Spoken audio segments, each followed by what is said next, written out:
All right, creatures of the night, it's your girl Tati.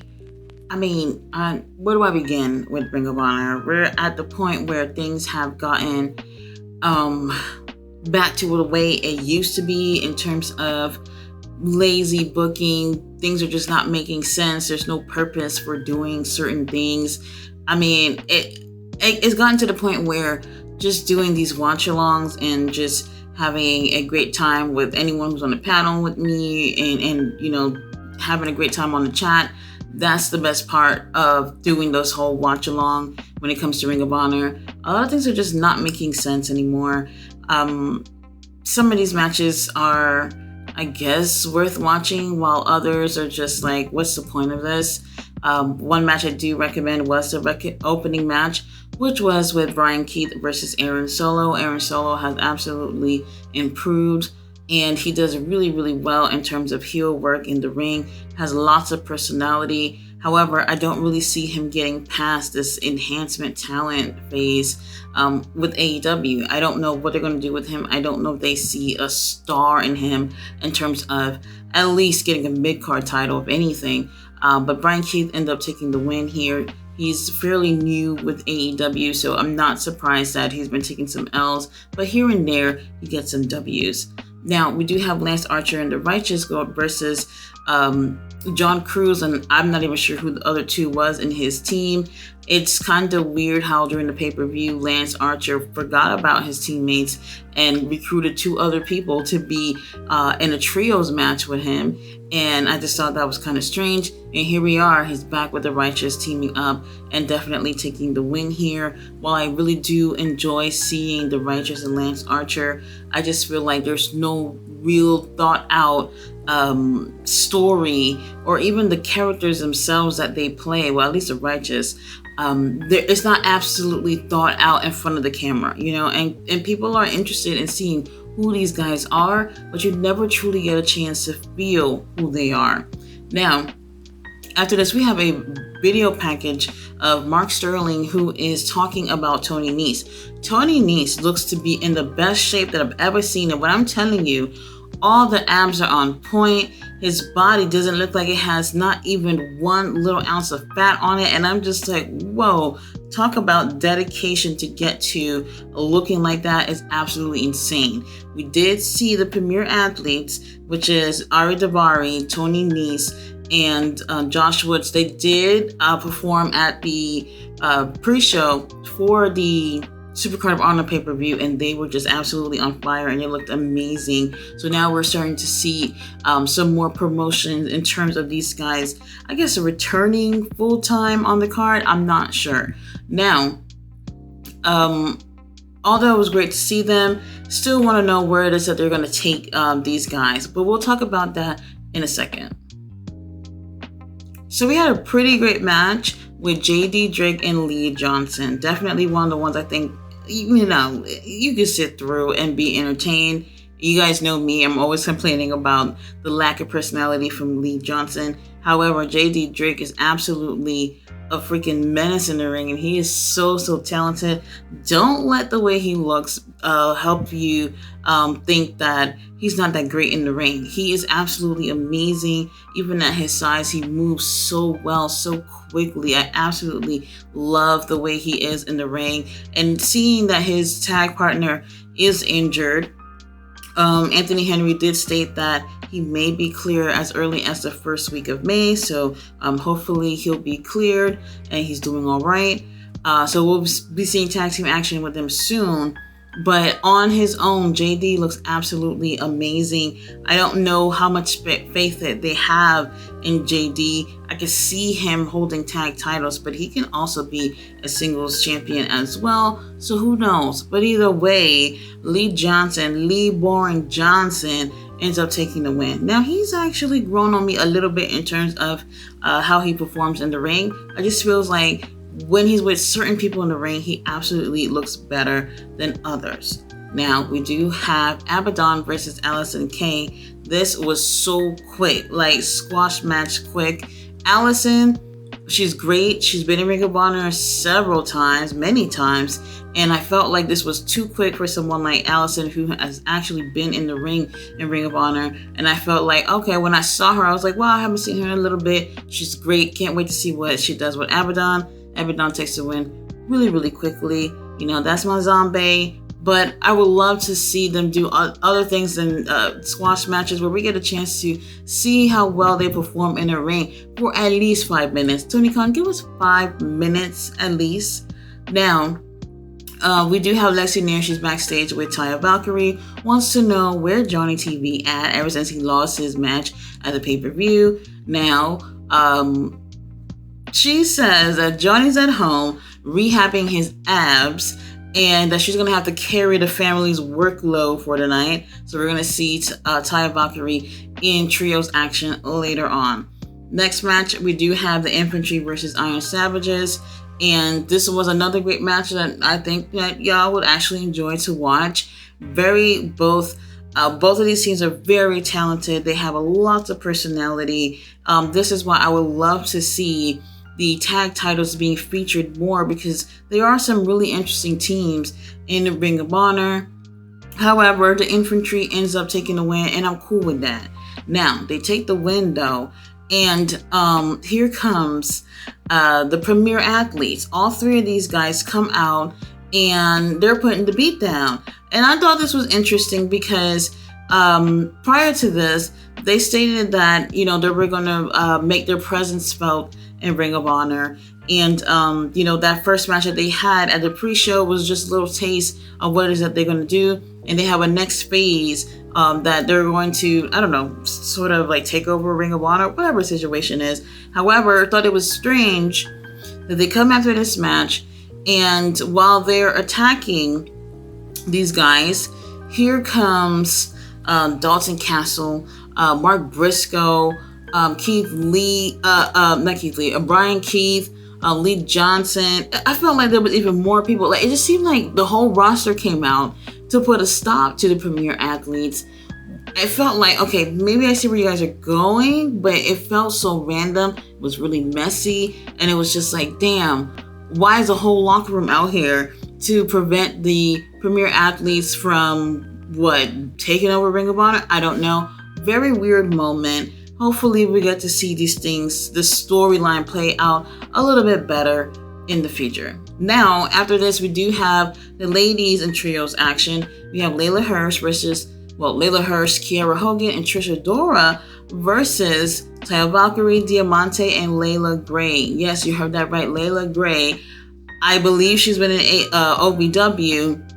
Not 100% sure, but we haven't seen Layla since, I think, last summer in Ring of Honor. They tried to do something where Mark Sterling was her manager, like how they were doing with Jade Cargill when she was part of the Baddies. Didn't work out. They probably did it twice, I believe. And now here she is teaming up with the heels in this match. I kept saying, I hope Trisha Dora team takes a win, because I would love to see Trisha Dora actually take a win at some capacity. They do end up taking the win. Now, while I love seeing all these women on the card, putting them together kind of seems random. And in my opinion, there's a little bit of an issue with the crowd relating with some of these matches, because most of the people who come to see Collision do not watch Ring of Honor, so they're not invested in cheering for these people. Even if they do well, there's a little bit of a disconnect, because they don't even know who are some of these people in the ring and why they should cheer for them. So in my opinion, this episode was a little bit more on the quiet side, which bothered the hell out of me. Backstage, we have Griff Garrison, Maria, and Cole Carter. They're being interviewed, and for whatever reason, they still have Serpenticle masks. The second I saw the mask, I was just like, why are we still doing this? I thought this shit was over with this whole mask thing. I felt like for like the first 2 to 3 weeks, it kind of makes sense for them to have a tag team match after they stole Serpenticle's mask. But now it's just like Serpenticle already bought another one, and another one, and another one. Why does he care that you're walking around with his mask? He's already worn several different ones since you've taken it. Don't know what the hell's going on. But Cole Carter, Griff Garrison, they've been working out at the gym. They looked absolutely amazing in terms of their physique. Well, I want to say amazing, but you can see the improvement, especially for Griff Garrison. He's cutting a heel promo, and you can see he has absolutely grown. Before he became heel, it was almost as if he was even afraid to speak as a babyface, and now he's definitely tapped into that heel energy, and I love it. But then here comes Maria talking about, well, you got a match later on, a Proving Grounds match against Mark Briscoe, and I'm just like, wait a minute, this is so random. In what way would Griff Garrison get an opportunity to go against Mark Briscoe in a Proving Grounds match, where if he wins, he gets a chance to fight Mark Briscoe for the title itself? Something about that seemed to be a little bit strange to me. After this, we do have the Beast Mortos versus Nick Comoroto. The Beast used to go by Black Taurus. Still kind of got a similar look. The mask is very much almost the same in every way, just a couple of tweaks on it, but his style is absolutely the same, which is absolutely amazing. If they really focus on this guy, he could just be a force to be reckoned with in AEW Ring of Honor. Like, he has this talent that is just undeniable. Nick Comoroto, we've hardly seen anything of him in months. Here and there, we gotten like 2 to 3 matches these past 3 weeks with him. So we're kind of getting into the swing of things of Nick Comoroto. He's amazing in the ring. His body, he's just really great shape. Big dude, very hairy dude. But he's entertaining in the ring. But it's almost seeming like, well, why are these two guys going against each other? Who knows? Still a great matchup. Beast Mortos takes the win. After this, we have Lady Frost versus Marty Bell. Marty Bell is absolute, like, when I talk about personality in the ring, she comes out there, you could tell she's a heel. She's heckling at the crowd. She's getting in front of the camera, talking shit at the camera, just doing exactly what a heel should do in the ring, which made the match so much more entertaining. And I kept wondering, Lady Frost is going to win, right? I cannot remember the last time I've seen Lady Frost take a win. So it was great to see her win here. This was a nice little lengthy match. And when I'm talking about seeing these ladies in the ring for more than 5 minutes, I want to see that when it comes to all the women's matches. They have very little time on TV to do anything at all. And that includes on AEW TV. There's always just one women's matches. So the more time we can get with these ladies in the ring, the better. They are so talented. Tony Khan, give them a little bit more time. Now, after this, we do have Nick Comoroto, who's backstage with Lexi Nair, and then we have Jacoby Watts, who's doing this like preacher gimmick type of thing, and he's trying to get Nick Comoroto to come to the light. That's not always a good thing. Now, we do have tag team action. We have John Silver and Evil Uno versus 2 local talent. Not sure who they were. One of them had on some white booty shorts, and I was just like, these are lady shorts. Absolute lady shorts. I have some of these in my closet. Now, the match was great. Evil Uno, John Silver, they picked up in terms of tag team chemistry. They are having more teamwork together. Things are a little bit more thought out with them in the ring. So you can tell that they've really been practicing so they can have really good showmanship on TV. The issue is, the biggest issue with Dark Order is Dark Order. They need to cut this whole situation with them calling themselves Dark Order and doing something completely different. Dark Order has gone hell and back. The actual name itself, I feel like it holds nothing anymore. Obviously, Brody Lee has passed away. There's a huge association with that, and they've tried to keep the Dark Order name going for quite some time. And honestly, it's just not where it was at all. And in my opinion, they could just do something completely different and not even associate that name with them. It feels like nothing at this point. Now, I will say this though, while this match was entertaining, they were baby faces here, while last week, well, I think it was last week or maybe the week before, absolute heels. Every time we see them, heel, babyface, heel, babyface. And it's just like, can we just stick to something? And that's part of the reason why I think they haven't really worked out in terms of the Dark Order name, because they've never been consistent with them in the past, 2 years at least, with this group. However, they look great as a tag team. And this is go off to say that, Undisputed Kingdom, y'all need to be coming to the shows a little bit more, because there's some tag teams that are picking up business while you guys are walking around with Roderick Strong and doing nothing on AEW TV. Main event, we have our champion, our Sussex County Chicken, Mark Briscoe versus Griff Garrison. This match, Proving Ground match. You have 10 minutes to survive in order to win, or you can pin the champion or have them submit, which is never really going to happen. Now, Cole Carter being ringside, a distraction. Maria obviously being a distraction as well, but this doesn't stop Mark Briscoe from taking the win.